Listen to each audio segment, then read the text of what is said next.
दुसरा बॉल त्याची अदाकारी, क्रिकेटचं मादक सौंदर्य दाखवणारा फटका, क्लासिकल स्ट्रोक, बॉल चाललाय 4. आणखी एक बॉल. याही वेळेला क्षेत्ररक्षकांना कुठल्याही प्रकारची संधीच नाहीये, कारण गॅप मधनं बॉल ट्रॅव्हल झाला आणि या मैदानाची ख्यात 8.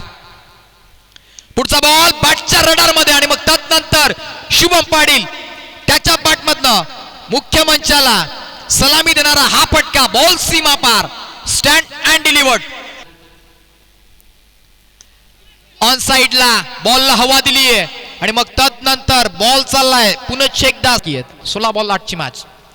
हाफ ट्रॅकर पूल केलाय, पूल पॉवरफुल, सक्सेसफुल, ब्युटिफुल, डिलाइटफुल, फेकून दिलाय बॉलला, बॉल चाललाय 2 दिवसामध्ये सुपर 4 मध्ये क्वालिफाईड होण्याकरिता तिसरा 3ला 3 मारलेत आणि विजयी झाली टीम. कॉंग्रॅच्युलेशन. आजचा पहिला दिवस या स्पर्धेचा आपण पाहिला आणि पहिल्या संघ 4 मध्ये क्वालिफाईड होणारी पहिली टीम ठरतीये. हार्ड लक टीम. इंटरपायचे सिद्धेश्वर कोंडले खूप चांगला खेळ.